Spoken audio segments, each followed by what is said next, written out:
终于又到了秋高气爽的9月份，我们家里养的多肉开始向美丽蜕变了。而此时也是购买多肉植物的好时节，肉友们早都开始数着今年夏天收了多少空盆，计算着应该入手多少肉了。那么我们在疯狂购买多肉的同时，应该注意哪些事情，才能既买到心仪的肉，又能少花冤枉钱呢？接下来我就同大家一起说道。大家好，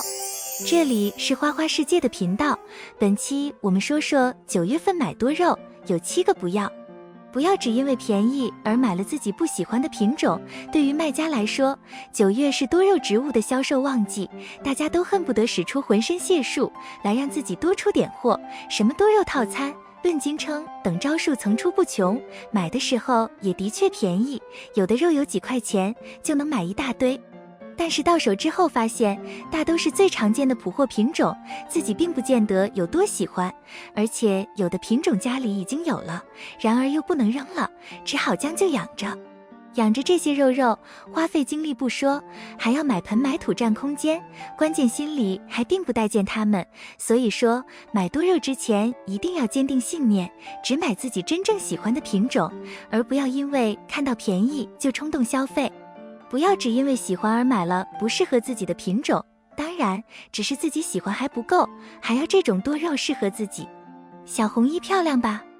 但是在有的肉友那里，每到夏天就黑腐，这就是不适合自己。养这种不适合自己的肉，不长久，要每年都买，甚至1年买几次，这时候就不如放手，转而专心养好自己擅长的品种。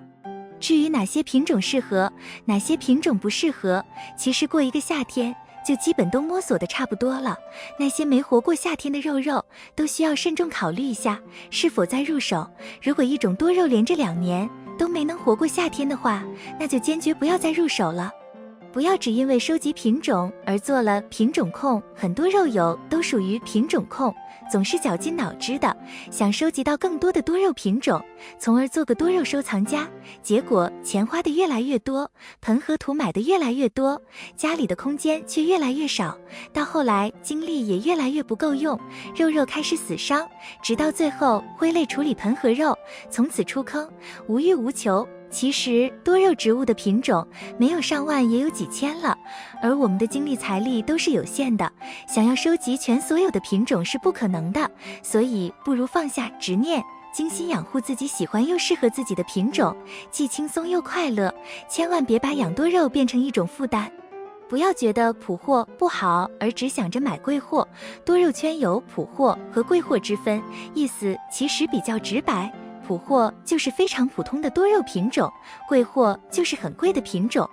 很多肉友在看到普货的时候都会嗤之以鼻，不屑一顾，但是其实普货更好养，而且如果养好了照样非常美。反观某些贵货，只是刚上市的时候炒作出来的，一旦大量上市后，价格马上就会跳水。所以不要只想着买贵货，如果实在是特别喜欢某款贵货，不妨稍等一段时间，说不定就会变成白菜价。不要只因为某颗多肉状态好而入手，我们养多肉追求的就是肉出状态，而一颗出状态的多肉植物自然比没出状态的肉价格要高出许多。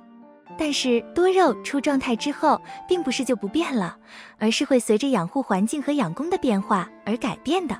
有不少肉友花大价钱买回家一颗出了状态的肉，结果回家没几天发现又变绿土长了。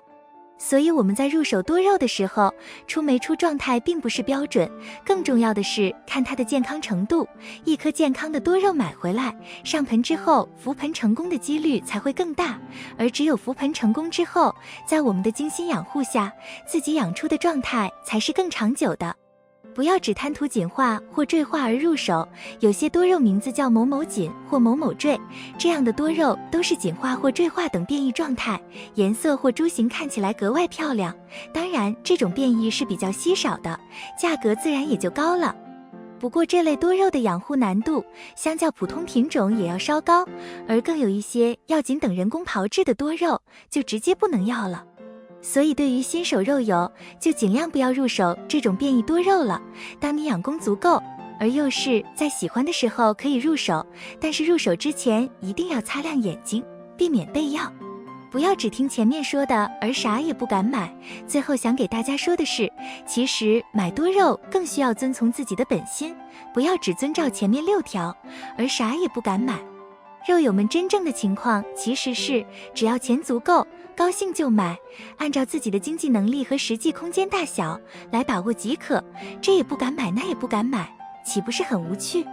好了，这期就说到这里了。刚网购的肉貌似到货了，我去取快递去了。以上就是我整理出来的一些经验，希望能对新手朋友提供一点参考和帮助。由于水平有限，文中难免会出现错误疏漏之处，还请大家在评论区批评指正。如果喜欢我的内容，请点赞、关注并转发。如果你有其他好的建议，也可以在评论区留言，帮助更多肉友。感谢观看，我们下期见。